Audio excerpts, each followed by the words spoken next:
नमस्कार. मी ॲडव्होकेट श्रीरंग चौधरी. परखड मतमध्ये आपलं स्वागत. आत्ता आलेल्या बातमीनुसार अ, सुप्रीम कोर्टामध्ये जे केंद्र सरकारने रिव्ह्यू पिटिशन सादर केलं होतं पुनर्विलोकन याचिका, अ, ती पुनर्विलोकन याचिका रद्द झाल्याविषयीची बातमी आली. अर्थात सुप्रीम कोर्टाच्या वेबसाईटवर अ, ती जी ऑर्डर आहे ती काढून वाचली. अ, औत्सुक्याचं हे होतं, की याच्या बाबतीत काल एक बातमी अशी आली होती, की काल जस्टिस भूषण जे मुख्य न्यायाधीश होते या घटनापीठामधले, त्यांचा काल शेवटचा कामाचा दिवस होता. ते जरी 4 जुलैला रिटायर होणार असले तरी आणि त्यांच्या रिटायरमेंटच्या आधी या प्रकरणामध्ये जे केंद्र सरकारने सादर केली होती याचिका, किमान त्याच्यामध्ये तरी निकाल यावा हे अपेक्षित होतं. त्याप्रमाणे निकाल दिनांक 28 रोजीच जाहीर झाल्याचं आहे. त्या तारखेमध्ये आज देखील आलेलं असू शकतं. जे काही स्पेक्युलेशनचा विषय नाही तो. तारीख आहे त्याच्यावर 28 जून. ज्या दिवशी ही सुनावणी झाली रिव्ह्यू पिटिशनची. मी ऑर्डर व्हर्बॅटिम वाचून दाखवतो. हे प्रकरण पुन्हा एकदा क्लिअर करणं, की केंद्र सरकारने केवळ शिवसंग्राम पक्षाच्या वतीने जे 102व्या घटना दुरुस्तीला किंवा त्याच्या वैधतेला दिलेलं जे आव्हान होतं, त्या याचिकेच्या निर्णयाचा पुनर्विचार व्हावा, यासाठी केंद्र सरकारने ही याचिका दाखल केली होती, पुनर्विलोकन याचिका. आणि महत्त्व असं, की जे सुप्रीम कोर्टाने 6 एकूण मुद्दे काढले होते, की मराठा आरक्षणाचं एकंदरीत जे काय ज्या मुद्द्यांवर भाष्य देणार सुप्रीम कोर्ट, त्याच्यापैकी 3 मुद्दे होते मराठा आरक्षणाशी संबंधित आणि 3 मुद्दे होते 102व्या घटना दुरुस्तीशी संबंधित.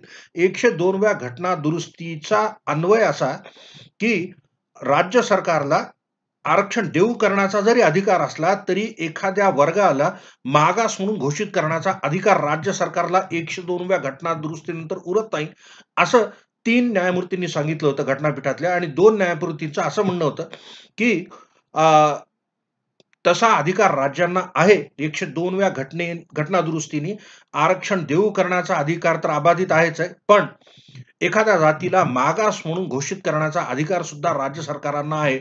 आणि पूर्ण मराठा आरक्षणाच्या निकालामध्ये अ, जी काय संदिग्धता होती किंवा जिथं रिव्ह्यूला स्कोप राहिला असता, review petitions are not generally entertained if not impossible, it is very, very unlikely that review petitions are entertained.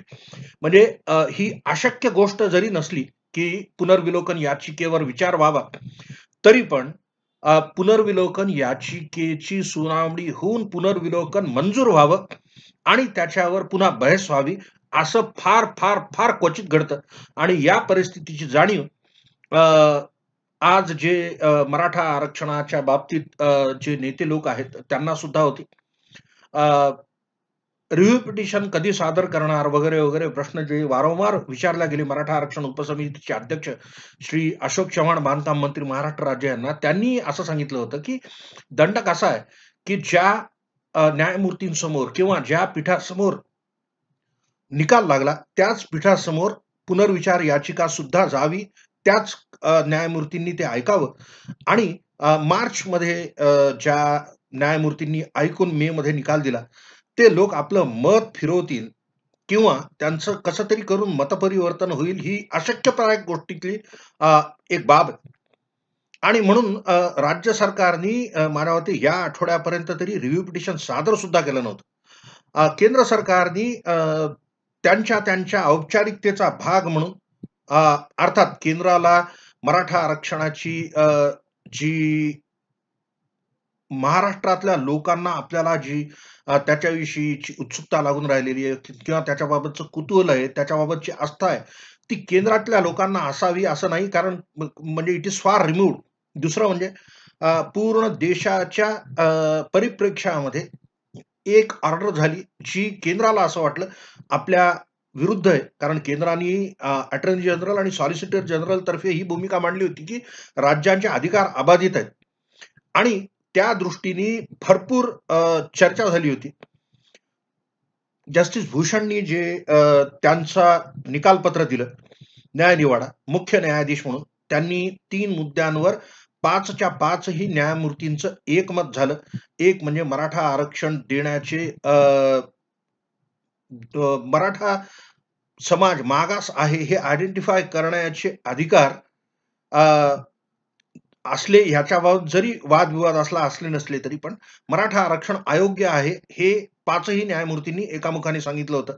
आणि ज्या मुद्द्यांवर डिसेंट होती 2 जजेसची म्हणजे जस्टिस अशोक भूषण आणि जस्टिस अब्दुल नझीर या 2 लोकांनी असं सांगितलं होतं, जे जस्टिस रवींद्र भटांच्या जजमेंटच्या विरुद्ध होतं. जस्टिस रवींद्र भटांनी आपल्या निकालपत्रात असं सांगितलं, की 102व्या घटना दुरुस्तीमध्ये राज्य सरकारचे अधिकार काढले गेलेले आहेत, आयडेंटिफाय करण्याचे. तर ह्याच्या बाबतीत जी एकवाक्यता नव्हती, ती एकवाक्यता येण्यासाठी जर जजेसनी पुनर्विचार केला आणि एकमताने जे काय ठरवायचं ते ठरवलं, तर कदाचित पुनर्विलोकन होऊ शकलं असतं. Review petition had a chance only in this limited context. याच एका अतिशय छोट्याशा बाबतीत. एकंदरीत मराठा आरक्षणाचं प्रकरण खूप मोठं. मग त्याच्यामध्ये गायकवाड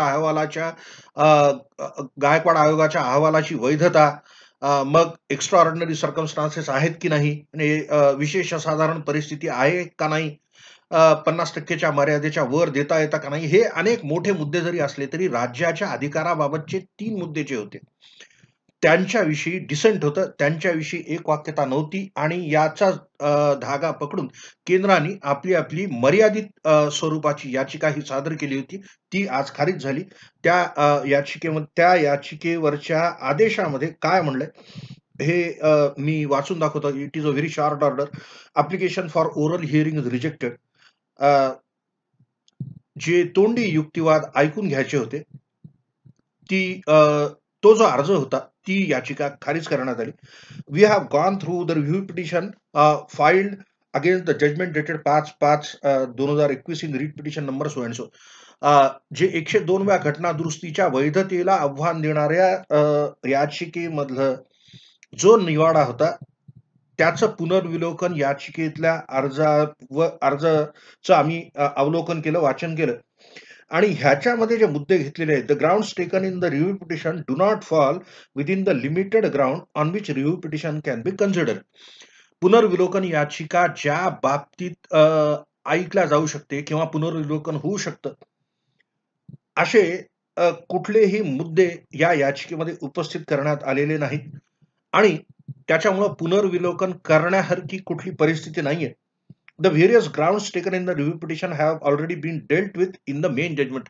मुख्य न्याय निर्णयामध्ये ह्या पुनर्विलोकन याचिकेमध्ये जे मुद्दे घेण्यात आलेले त्यांच्यावर विस्तृत उहापोह झालेला आहे. We do not find any sufficient ground to entertain this review petition. The review petition is dismissed. आम्हाला कुठलाही असा मुद्दा आढळला नाही की ज्या मुद्द्यावर पुनर्विलोकन त्या न्यायनिवाड्याचं व्हावं म्हणून ही याचिका, जी पुनर्विलोकन याचिका आहे, ही खारिज करण्यात येते.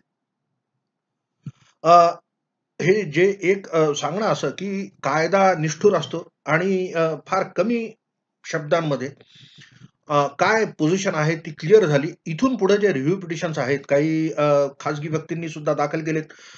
अजून सुद्धा काही पुनर्विलोकन याचिका दाखल आहेत असं म्हणजे टीव्ही चॅनल्सवर होतं की इतर काही कोणी लोक याचिका दाखल करणार आहेत. तर त्या पुनर्विलोकन याचिका राज्य सरकारने दाखल केलेली किंवा जी पुढे प्रपोज्ड आहे ती रिव्ह्यू पिटिशन, ह्यांच्यामध्ये एक मुद्दा पुन्हा सांगणं की अतिशय कमी वाव आहे की ज्यामध्ये very limited scope for entertaining review petition. जे सीपीसी मध्ये आहे, दिवाणी प्रक्रिया संहितेमध्ये, तेच कॉन्स्टिट्यूशन मध्ये सुद्धा आहे, संविधानात सुद्धा पुनर्विलोकन याचिका कशी सादर करावी, काय सादर करावी याच्यासाठीची नियमावली आहे अनुच्छेदांमध्ये त्या विशिष्ट. आणि त्या विशिष्ट अनुच्छेदांमध्ये वारंवार एक गोष्ट जी अधोरेखित केली आहे ती जे जजमेंट्समध्ये, that review petitions are not generally entertained.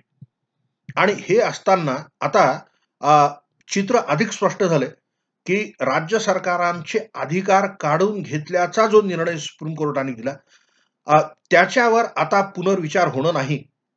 That has become law as per the constitutional provisions आपल्या संविधानिक तरतुदीनुसार तो जो काय निकाल दिलेला आहे, त्या निकालाच्या दुरुस्तीसाठी, त्या निकालाच्या पुनर्विलोकनासाठी, पुनर्विचारासाठी याचिका सादर केलेली खारिज झाल्यानंतर आता हा मुद्दा अधोरेखित झालाय, की आरक्षण देऊ करण्याचा अधिकार जरी राज्यांना असला, तरी पण एखाद्या जातीला, वर्गाला, समूहाला मागास ठरवण्याचा अधिकार राज्य सरकारांना नसणार आहे. तो अधिकार केवळ आणि केवळ 342 अ खाली राष्ट्रपतींना असणार आहे. जे असं अनुसूत आहे 102व्या घटना दुरुस्तीमध्ये, की कधीतरी एक सेंट्रल लिस्ट यावी आणि त्या सेंट्रल लिस्टमध्ये वेगवेगळ्या राज्यातले जे इतर मागासवर्गीय आहेत यांचा एक समुच्चय व्हावा. जसं एक शेड्यूल्ड कास्ट आणि शेड्यूल्ड ट्राइब्स ह्या 2 राष्ट्रपती ठरवतात आणि राष्ट्रपतींनी ठरवलेल्या त्या जातींमध्ये अ, एखादी जात, एखादा वर्ग जर वाढवायचा आहे किंवा एखाद्या जातीला किंवा वर्गाला त्या याद्यांतून वगळायचंय म्हणजे अनुसूचित जाती जमातींच्या, तर त्याच्यासाठी पार्लमेंटचं अप्रूव्हल लागतं. याच धर्तीवर अनुच्छेद 341 आणि अनुच्छेद 342 मध्ये अनुक्रमे अनुसूचित जाती आणि अनुसूचित जमातींविषयी च्या याद्यांची तरतूद केलेली आहे. ती आता यादीची तरतूद 342 अ अन्वये article 342A provides for a list of the socially and educationally backward classes. सामाजिक व शैक्षणिकरित्या मागासवर्गीयांची यादी राष्ट्रपतींनी तयार करावी आणि त्या यादीत ज्यांचं नाव, त्या यादीत ज्यांचा समावेश तेच वर्ग केवळ सामाजिक व शैक्षणिकरित्या मागासवर्ग समजण्यात येतील. ज्यांना आपण ओबीसी किंवा इतर मागासवर्गीय म्हणतो, हे वर्ग म्हणजे जे राष्ट्रपती आता इथून पुढे बनवतील. आणि त्याच्यासाठी हे सांगून झालंय, की ह्याच्यासाठी व्यापक एक समीक्षा, ज्या आज अस्तित्वात 2 याद्या आहेत. महाराष्ट्राच्या बाबतीत एक महाराष्ट्र सरकारच्या योजनांसाठी एक महाराष्ट्राची वेगळी ओबीसीची लिस्ट आहे, एक इतर मागासवर्गीयांची आणि केंद्राची एक वेगळी लिस्ट आहे. तर ह्या दोन्ही कधीतरी आता सध्या प्रचलित ज्या आहेत, त्या नवीन यादी तयार होईपर्यंत चालतील. पण जे राष्ट्रीय मागासवर्ग आयोग 1993 चा जो कायदा आहे, national backward classes commission, national commission for backward classes NCBC act 1993 was enacted after the Indira Sawhney judgment. Indira Sawhney मधल्या निकालानुसार राष्ट्रीय मागासवर्गीय आयोगाची स्थापना वैधानिकरित्या झाली आणि त्याचं रूपांतर परवा 102व्या घटना दुरुस्तीनंतर ती एक आता संवैधानिक बॉडी बनलेली. It has become a constitutional body आणि त्यांची जी काय स्कीम आहे ती अनुच्छेद 338 मध्ये दिली आहे. अनुच्छेद 336 366 26 क मध्ये SCBC ची व्याख्या करण्यात आली आणि अनुच्छेद 342 मध्ये केंद्रातर्फे म्हणजे राष्ट्रपतींनी तयार करण्याच्या इतर मागासवर्गीयांच्या यादीचा उल्लेख आणि नियमावली दिलेली. हे सर्व चालताना आता मराठा आरक्षण राज्य सरकारला कुठलेही अधिकार उरले नाही. ही बाब अधिक अधोरेखित झाली, की मागासवर्गीय म्हणून डिक्लेअर करण्याची जी आता स्कीम आहे आणि जे आता नेते बोलायला लागलेत, की मागासवर्गीय आयोगाचं गठन तर झालंय, पण या मागासवर्गीय आयोगाकडून आता मराठा मागास आहेत का याच्याविषयी सांख्यिकी अहवाल मागवावा.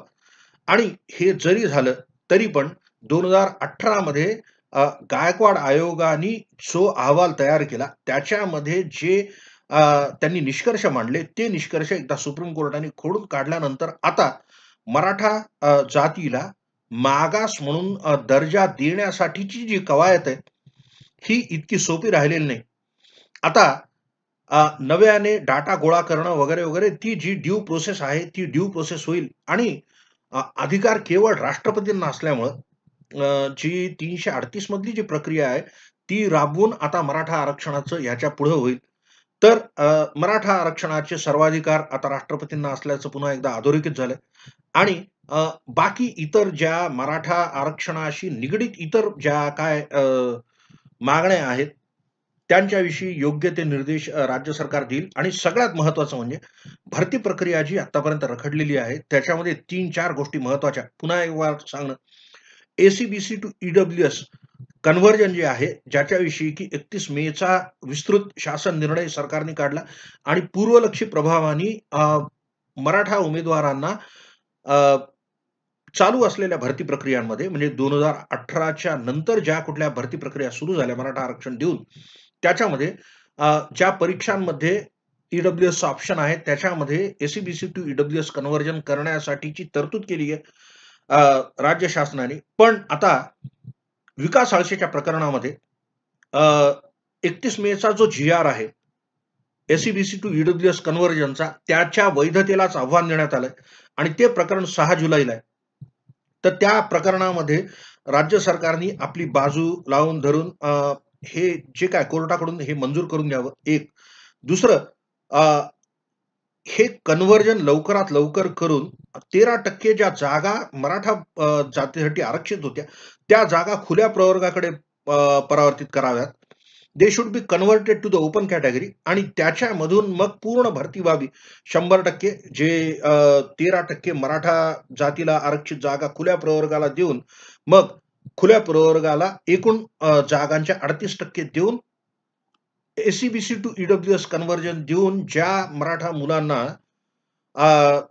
ईडब्ल्यूएसचा लाभ घेता येतो, त्यांना तसे लाभार्थी बनवून ही साधी सोपी प्रक्रिया. याच्यामध्ये अर्थात 6 जुलैला येऊ घातलेल्या महावितरण भरतीबाबत जी एक स्थगिती आलेली आहे, त्या स्थगितीचा अडसर आहे आणि त्याच्यामध्ये आता 31 मेच्या जी-आरला वैधतेला चॅलेंज देण्यात आल्यामुळं ते प्रकरण आता अतिशय महत्त्वाचं बनलेलं आहे. ह्या सर्व प्रकरणाच्या गुंत्यातून लवकरात लवकर महाराष्ट्र बाहेर यावा, भरतीचा मार्ग मोकळा व्हावा. लवकरात लवकर भरती व्हावी याच्यामध्येच एक मुद्दा आहे. 2014च्या ई-एस-बी-सीच्या आरक्षित ज्या जागा होत्या, त्या आरक्षित जागा खुल्या प्रवर्गाकडे परिवर्तित कराव्यात, असं 4 जूनच्या बैठकीत ठरल्याचं काल एक पी-डी-एफ सर्क्युलेट झालं, कालच्या तारखेमध्ये.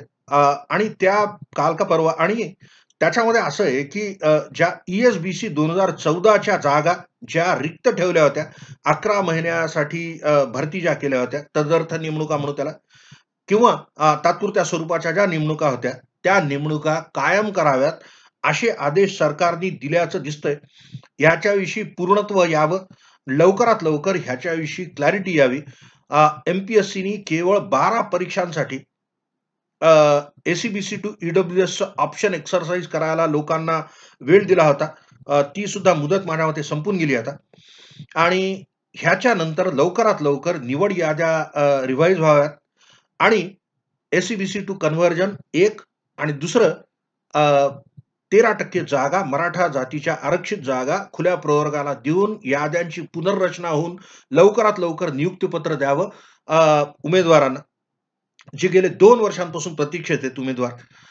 आणि ह्याच्यानंतर भरती होऊन प्रशासन योग्य रीतीने चालावं, याच्यासाठी जे काय काम सुरळीत व्हायसाठी जे काय आहे ते आदेश लवकरात लवकर सचिव स्तरावर कार्यवाही करून राज्य शासनाने करावेत.